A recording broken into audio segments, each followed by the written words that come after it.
Now, the analogy to this is the elephant and the rider. The elephant is your emotions. The rider is your logic. We like to think that the rider riding the elephant controls where the rider knows where the path goes. They know where the destination is. They know how to get from point A to point B. The elephant is just the big dumb animal. Yep. But what the reality is the big dumb animal is really in control. We are here because we know the outcomes in our lives are within our control. That taking absolute ownership of how we eat, sleep, train, think, and connect with each other is how we'll optimize our health and happiness. That chasing excellence is how we grab hold of what is possible. Our mission is to live on the run, always chasing, never stopping. Hello and welcome back to another episode of Chasing Excellence. How are you, Ben? I'm good, Patrick. Thank you. We are going to go back to our 3x3 this episode. Our 3x3 is when I present you with 3 ideas, 3 topics, and you are to give us your 3 hot takes on each one of those. And so our three subjects today are 3 self-fulfilling prophecies that are not serving you, 3 ways to start a difficult conversation, and 3 lessons that you learned the hard way. Let's go to the first one first. 3 self-fulfilling prophecies that aren't serving you. Okay, so first, kind of big overarching importance behind these self-fulfilling prophecies. We essentially are the story we tell ourselves. It's the stories that we tell about. I am the type of person that ... is so powerful. That is setting up the directive of your life. What we want to do is never repeat disempowering, self-fulfilling prophecies ever. Like never allow it. So here's 3 ones that I hear a lot. I'm just not good at ... I'm just not good at writing. I'm just not good at muscle ups. I'm just not good at running. I'm just not good at having hard conversations. I'm just not good at math. That is just so disempowering, saying that thing. Along with that one, I'm going to add in one which is like, well, I'm too old to ... or I'm too young to ... It's these self-limiting beliefs where you say like, I'm just not good. I'm just not in the right spot for this. We are learning adaptation machines. If you tell yourself the right story, you say, just put a yet behind that, like a yet. I'm not old enough yet. Like I'm not good at technology yet. I'm not good at running yet. It just changes this whole thing with like, ooh, the yet is like, it's going to happen as long as I put forth the effort. So that's the first one. I'm just not good at. Next one would be, I don't need more sleep. Like so many people walk around like they're like, they know that they're supposed to be getting 7 to 9 hours of sleep a day, but they get 5.5 and they're like, but I'm functioning just fine. I am that rare unicorn. I am the type of person that doesn't need 7 hours of sleep.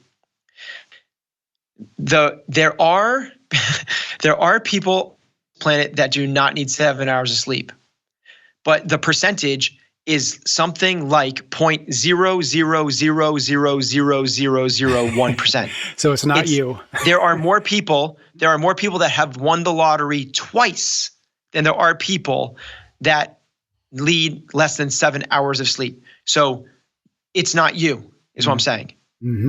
People are saying that are just taking the easy way out, and they would be so much better served if they were to say like, I could use more sleep. I'm not getting it. What should I do? Instead of going like, I just don't need more sleep. Number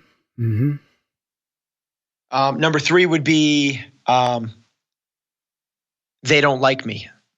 When you project out that other people don't like you, guess what's going to happen? You're going to feel that. They're not going to like you. Yeah. It's The Secret that was put out there a long time ago. This book and this movie that was put out there is, the thoughts that you put out to the universe are going to be reflected back upon you. So if you go walk around thinking that a certain person or a certain group or a certain people in your network don't like you, you are going to, through your actions, decisions, behaviors, are going to put off a aura that is going to cause them not to like you. Whereas if you go, I'm not connecting with them. What could I do to connect with them better? It flips the script, and now it's a different self-fulfilling prophecy of I can work through difficult situations and awkward situations with people that I don't see eye to eye with immediately. Is change and flip the script of that self-fulfilling prophecy to one that serves you. Yep. Got it. All right. 3 ways to start a difficult conversation. We are just flying through this, moving right along. That was a quick okay. one. All right. So here's the preamble before it. I'll put that just like I did for the last one. Is when tough conversations are a necessity of life. Yep. They can actually be some of the most beneficial things you do. In fact, some people say the success you have is in direct correlation to the number of hard conversations you're willing to have. So if that's the case, we want to be able to navigate these things tactfully, because having tough conversations untactfully doesn't move you forward. It's the people that are able to have the tough conversations tactfully that actually get to benefit from the aftermath. What we want to be able to do is start these conversations in such a way that doesn't put the opposite person on defense. Yeah. They can't feel like they're being attacked. Now, the analogy to this is the elephant and the rider. The elephant is your emotions. The rider is your logic. We like to think that the rider riding the elephant controls where the rider knows where the path goes. They know where the destination is. They know how to get from point A to point B. The elephant is just the big dumb animal. Yep. But what the reality is the big dumb animal is really in control. If the big dumb animal is scared of something, it doesn't matter what the rider is doing on top. The big dumb animal is way in control. So what we need to do is not rile up the big animal inside of each of us, which is the amygdala. It's a part of the brain that's tied to emotion. We need to instead keep that at bay. And the way we do that, the way you don't do it is go by accusational things, by saying, Patrick, listen, the reality is that you get it, right? Yep. All of a sudden, immediately hear that, you go, yep. Or Patrick, we need to talk. Like right away, you're like, ooh, or Patrick, you're doing this wrong. And it's like right away, you're like up on defense immediately. And no matter what I say after that, it's gonna be me versus you. Instead, you do this sort of more tactful situation, a tactful way, which is, all right, 3 different ways we could do this, is approaching a person, instead of saying something accusational like that, you just say, hey, Patrick, I'm wondering if there's a better way that we can ... Right? So maybe it's something with our podcast, and I don't like the way that you do something on the production side of the podcast. Yep. Me going like, Patrick, I don't like the way you're doing this with the podcast. That's going to put you up on defenses. Yep. You go, Pat, I'm wondering if there's a better way that we could X, Y, and Z. And all of a sudden now it's just like, let's troubleshoot this thing together. A second option would be saying something along the lines of like, can you help me work through something I've been struggling with? And then X, Y, Z, here it is. Yep. It seems like our ... whatever it is. A third one would be like, maybe the more personal situation is put them on, you let them know you're on the same side. And, Patrick, I'm worried about you. It seems like X. What can I do to help? It's this empathetic of, instead of like, Patrick, you spend too much time working. Patrick, you drink too much. Patrick, you're not good at thrusters and pull-ups. It's like you say like, I'm worried about something about you. And then the seems like is important, because you don't want to say this is what's happening. You're saying it seems like, my opinion, from my perspective, this is what's going on. And then what can I do to help? Put you on the same side, trying to find a solution together. Yeah. Love it. So good. Quarantine dad. Yeah, seriously. One of the questions we get a lot, and we get different versions of it, And we've definitely tackled it in 2-minute drills before, but it makes me think about it with this idea of having a difficult conversation, because I don't know if we've ever kind of couched it in that sort of scenario. But it's the scenario where it's like, my dad doesn't seem to care about his health. I really think he needs to be working out and eating more vegetables, and I just can't seem to get through to him, or some version of that. And I think the question is always like, how do I get this individual to listen to me? Because I know I'm right and they're wrong, and clearly they're killing themselves, and I know how to help. But it strikes me as actually what you're presenting as, like, let's start a hard conversation, is that's actually what it is. It's, let's start a hard conversation about why you and I see this thing so differently, and to the degree that I'm petrified and you're not. Understand. You have to go into this thing with a solution orientation. This is not. You're not going into this to try to prove somebody wrong. You're not trying to go into this to show somebody your points of view. You're not trying to go into this and go back and forth and debate. What you're trying to do is start a productive, potentially tough conversation. That's the goal. Is you're trying to understand where they're coming from.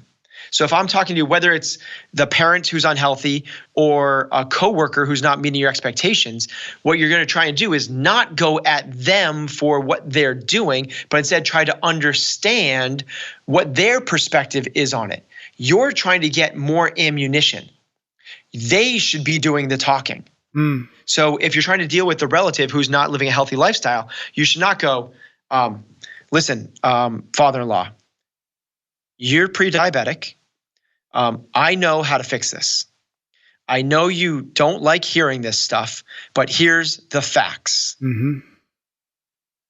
If you have high carbohydrate, high sugar foods, you're going to spike your insulin level. Like, it doesn't, none of that's going to sit with anywhere. If instead you go, listen, father-in-law, I'm worried about you. It seems like you're not as healthy as you might otherwise be. Is there something I can do to help? Or what is your view on this? And try to get like their points of view first. Yep. Once you hear their points of view, now you got like kind of ways in to kind of, if they go like, no, I'm totally healthy. Like, well, you kind of coming over the top is just going to put a bigger gap, a bigger wedge into that conversation. Yeah. If they go like, yeah, Ben, I could use your help. I really could use your help. I have no idea what to do. I've gone on these diets. I've done this thing. I've gone to the gym. I've gone to my doctor. I've taken medication. I don't know what to do. Well, okay, when you went to the gym, what'd you do? When you changed your diet, what'd you do? When you talked to the doctor, what did they do? And get them talking. Hard conversations are done best when you're not doing the conversation part of it. Yeah. You're asking the questions. Yeah, that's such a good point, because I think part of the tension that is always introduced in those kinds of conversations is the perspective of like, well, I have the answers, and I'm trying to figure out how you can listen to me and actually listen to the answers that I have, versus flip it around entirely and look at it as, well, you clearly don't have enough answers because the individual looks at things the exact opposite way that you are. So, totally. Yeah. So the first step, it goes to like the point of like, you're like you have an employee that continually shows up late to work. Yep. If you go like into that, that's a hard conversation, right? It's easier not to have it at all. But the hard conversation is like, listen, employee X, if you come into work again, I'm going to have to let you go. Like that's, or like, hey, you know the standards, you know the policies, you know the timelines. Hey, you're talking to them instead of going like, hey, it seems like you've been late for the last 3 days in a row. Like, what's going on? You okay? Like, what can I do to help? If they go like, I've been late? You're like that's it. That, like right there, that's so much more information. Right. I've been late? Yep. I thought I was supposed to be here at 1:15. Like, oh, like instead of you coming like over the top right away. Or you do something even worse, which is like, hey, you're late for work today. You do this one more time and I'm gonna have to let you go. And then like the person starts crying right away and they're like, my mom just passed away last night. Like, oh my God, like, I wish I had taken a different tact on that. Like, God, like, it's empathetic leadership. Mm. Can you feel what they are feeling and then get down in the well with them and solve the problem together? Not yell from the top of the well going, "Hey, grab the bucket, idiot." Yeah. Yeah. I imagine also there's a part of it, to harken back to our first subject today, that it's also telling yourself the story that you are capable of having a hard conversation, that you're capable of starting a difficult conversation. Because I think almost all the failures in of hard conversation is in avoiding it altogether, right? Because even if you stumble through it, you'll probably get to some kind of resolution. Whereas if you avoid it altogether, you probably just exacerbate the problem. Yeah, well, I mean, no, you even having the conversation, you could exacerbate the problem even more. If you don't, here's the other thing, along with so I kind of gave 3 lead-ins. Mm-hmm. What I'll say is your tonality matters more than the actual words. Because if I go, can you help me understand, I'm struggling with something, I'm really struggling with something. Can you help me work through this issue that I don't quite fully understand? Mm-hmm. It seems like ... That's very different than going, Patrick, I'm struggling, man. I'm struggling. Help me work through this, Patrick. You help me work through this. It's just same word, just totally different. Yep. Absolutely. And the tonality, it's like everything. It's 80% of communication is non-verbal. It's not the words. It's the body language and tonality. Yep. All right. That was 3 ways. Which is my son was actually talking about. He was actually saying he saw 2 people sign languaging each other in a fight, and he could tell that they were in a fight doing sign language. Yep. It's he could tell there's so much communication that happens non-verbally. He's they're pounding and they're doing all this aggressive, fast movements. It's wow, you can really see, you can tell a lot without the words. Mm-hmm. Mm-hmm. Okay. And tough conversations, that gets exaggerated. 3 lessons that you learned the hard way. Okay. So the first one we've spoken to before on this podcast, which is, the answer is not always work harder. Yep. And for a long time in my life, especially being an entrepreneur and a guy that enjoyed work, that's what I thought the answer was. How do I get to the next level of my business? Work harder. Yep. How do I get more freedom in my life? Work harder. How do I get more financial security? Work harder. How do I get my family to love and respect and better all that? Work hard. And that's not really the case. It's that old adage of work smarter, not harder. But I think that we've been bombarded with this, especially in the entrepreneurial world of it's the grit. It's the out hustle them, out hustle. You got to outwork them, whether it's the Elon Musks or the Gary V's. You just got to work harder than everybody else. Well, there's only so many hours in the day. If you work 24 hours, you can't work harder than that. There's a ceiling to that. Yep. I think it does everyone. Certainly, it was my lesson of understanding to put, there's a difference between hard work, there's a difference between efficiency, and there's a difference between effectiveness. Mm-hmm. Hard work is the grind. It's the horsepower and the hours. The efficiency is how quickly you get things done. Mm-hmm. And the efficiency is how quickly you get things done well. And now the really important thing is, are you doing what is most important efficiently? Yep. And once you figure out what is most important to be done and then do that efficiently, that will beat hard work every day of the week. Case in point, if Katrin's trying to win the CrossFit Games, I could have her work out for 15 hours a day. Mm-hmm. Now, intuitively, everyone goes, well, that's not smart. Right. It's not smart. Right. You have to figure out what the right amount of work is. Well, okay, I'm going to have her work out the normal 5 to 7 hours a day. But I'm going to have her work so hard at Pilates. And she's going to be the best Pilates person in the world. She's not going to win the CrossFit Games because we haven't given enough forethought into where she should be spending that time. And that happens to everyone all the time. And it happened to me for sure. As I was growing my business, I just continued to work harder and harder and harder, not learning how to delegate and elevate, and not learning how to prioritize key issues, not learning how to train other staff members. And because of that, my workload just went up and up and up to the point where I fell into, in the part of the life cycle of an entrepreneur, the entrepreneurial regret phase, where I wished I wasn't as successful as I was. Now I have 300 members in my gym. Now I have staff of 8.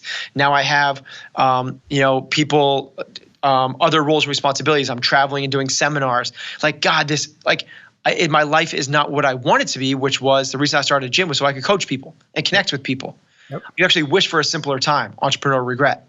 Well, what you find is if you continue to focus on the right things and do them efficiently and effectively, well, then all of a sudden you get to do the things that set you on fire from the beginning. Mm-hmm. Love that. What else? What other lessons have you learned the hard way? Okay, so another lesson I learned the hard way is there's that saying, treat people the way that you want to be treated. Mm-hmm. That's not true. You should treat people the way that they want to be treated. I like autonomy. I like space. I like freedom. If you give me that, you're basically telling me you trust me, you respect me, you love me. My wife is not that way. My wife wants time, like face-to-face time. So if I was to treat her the way that I like to be treated, I would be like, peace out, Heather. Like, yep. I'm gonna go hike a mountain for 3 days. Yep. You should go hike your mountain. Like, it's obvious in that case. Yep. But it goes in terms of leadership, in terms of the workplace as well. People find like to be recognized in different ways. Yeah. If you tell me like, dude, you're doing a great job, just keep doing what you're doing, I'm like, yes, I'm killing it. If you tell other employees, and I figured out this the hard way because that's what I did with some employees, and I kind of gave them total hands off. To me, that's like I'm saying, I totally trust you, you're killing it. Other people go like, he hasn't talked to me in 5 days. Like, what is the deal? Like, am I doing something wrong? And they want accolades, or they want rewards, or they want time, or it's the love languages. Yep. Everyone receives recognition in different ways. And if you treat people only the way you want to be treated, which is what I did, and I learned the hard way, it's going to get slammed in your face. Yeah. And this happened to me with my employees, is that I gave them autonomy, hands off, because they were killing it. And they're basically, luckily I caught it before anyone like left or anything else, but I had that hard conversation with them, which I entered to in a tactful way. And I was like, guys, I realized I kind of messed up here. Like, I'm going to just lay this out to you guys. And I told them how I receive praise and how I want to be shown love and trust and affection. I was like, I realized that's not all of you guys. So we had conversations to figure out what it is that they did want. And they don't want to be treated the way I want to be treated. Mm-hmm. Love that. What's the third one? So the third one, lesson I learned the hard way. I wonder if it's a hard way, it's just the slow way, is that coaches are dope. Like, coaches move the needle. So like, we hired a business coach.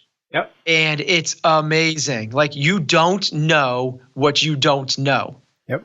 And for you to try to figure out what you don't know and then figure out how to know that is a very convoluted process. It would essentially be like, hey, I realize you might have some food allergies. Let's try to go through every food there is to try to figure out what food allergy you might be. Or you work with a coach that has done this literally 1,000 times, and they can kind of tease these things out and go like, well, based off of your symptoms and based off of what you eat, I could probably tell you it might be strawberries, nightshades, and dairy. You're like, oh my God, that saved me so much. That saved me so much. Just like leapfrog that. Yep. So From the first, I've owned my business since 2007. It's 2000, so that's 13 years I've owned my business. For the first 11 years, I didn't work with a business coach. Yeah. And I learned things a lot slower than I would have otherwise. We now have 2 business coaches. And if I could get a third, I would get a third, because like it is so amazing. They make a difference. Now, maybe I'm biased because I'm a coach for a living as well. So I'm kind of like throwing coaching in there in general. Yep. But the lessons I'm learning out of this, out of the business coaching. But I would say it's the same thing for nutrition or performance or public speaking. Oh, public speaking. I got a public speaking coach. Whether it's, so anything that you're doing, I believe, whether it's an executive coach or cooking lessons or whatever it might be, coaches move the needle. Love that. Something I wish I had learned earlier. Yeah, that's a great lesson. Cool. So that was 3 self-fulfilling prophecies that are not serving you, 3 ways to start a difficult conversation, and 3 lessons that you learned the hard way. Thank you as always. Thank you to everybody out there listening, sending questions, leaving ratings and reviews. And we will be back next week for another episode of Chasing Excellence. You can get every episode of Chasing Excellence wherever you listen to your podcasts or on YouTube. Until next time, thank you for listening.